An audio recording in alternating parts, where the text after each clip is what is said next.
Okay, I'd like to talk a little bit about genetics here. The idea of genetic vulnerability in PANDAS. We'll talk about three topics. The first is what can genetics tell us in studying genetics of PANDAS.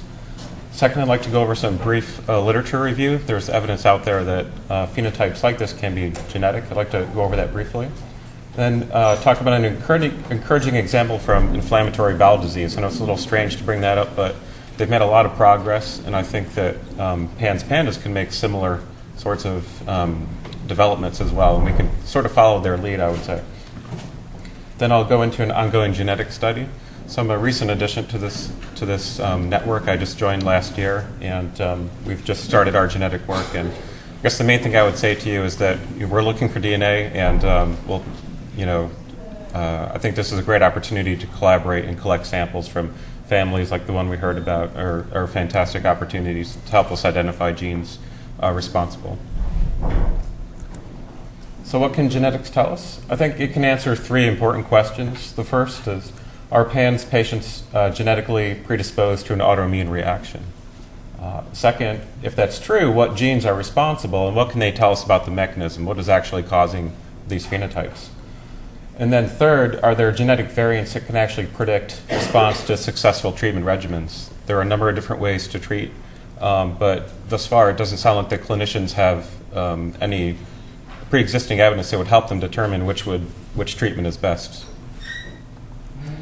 So I have three goals that stem right from those questions. Number one, identify genetic variants that predispose individuals to PANDAS. Second, to use this information to learn more about the mechanism. And to third, ultimately, test whether these genetic variants can actually be useful to help guide clinical decisions. Just give you a very brief literature review here. So I start out this study. There was done a twin study of rheumatic fever. Basically, they examined monozygotic and dizygotic twins and saw a higher concordance in monozygotic twins. And from this, you can determine that there is heritability, that genetics matter. And they calculated heritability of about 60% in susceptibility to acute rheumatic fever. So this is very encouraging to me. I was unable to find many genetic studies of Sydenham's or PANDAS. So obviously, we're working on it, but I think that it lends credence to the idea that there's genetic vulnerability to this disorder. Further support comes from a couple studies that Tanya has done. So maternal history of autoimmune disease in children that present with PANDAS. A study from identical siblings as well, and then a final one in siblings. So this is all I could find in the literature, but it sounds like there are other examples out there that need to be talked about, and DNA that needs to be collected and examined.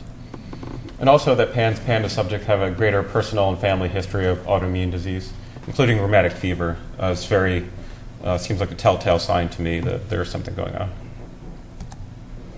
I'd like to just give this example of inflammatory bowel disease. Again, I think it gives us an idea of what's possible. So IBD is an autoimmune response to intestinal microbes in a genetically susceptible person. This includes Crohn's and ulcerative colitis. Both of these present with chronic relapsing intestinal inflammation, and they're often misdiagnosed or misclassified, and actually can lead to bad consequences, including unnecessary surgical resection of the colon. So this is a diagnosis you want to get right, and how can genetics help with that? There's been a great deal of genetics work over the last 10 years on both of these disorders, and at this point they've progressed through international collaborations to actually establish a molecular diagnosis that involves genotypes as well as antibody measures, serological biomarkers that can actually help the physician determine is it Crohn's or colitis. And this is one of the, I think, early examples of personalized medicine that is coming through. So in this sense, the molecular tests are actually clinically useful and can inform the development of novel intervention strategies. So drug development companies are interested in these findings and telling them something about the mechanism. So I think these same advances could be made for PANDAS as well. And this is a basic idea of molecular profiling, that you've got a collection of patients all with their own certain characteristics, and that through profiling them at the DNA level and antibody level as well, you can kind of target your medicine or personalize the treatment. So I'll talk very briefly about this ongoing genetic study that, again, we just started last year. The basic idea is, like I said, to collect as many DNA samples as possible.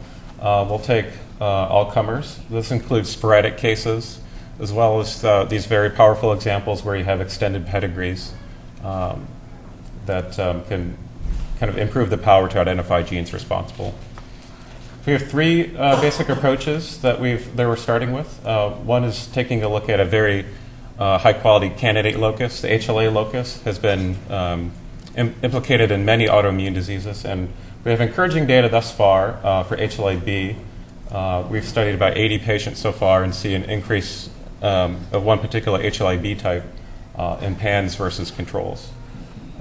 But we want to expand this and look at the entire genome. So one way to do this is a genome-wide association study, where you genotype using polymorphic markers that are spread across every chromosome. So not just looking at HLA, looking at the entire genome. And then in cases where we have families, like we've heard about, those are great candidates for taking a closer look, sequencing, if not the whole genome, at least the protein coding part of the genome as well. And so those are studies that, again, we're just starting and actively looking for funding and samples as well.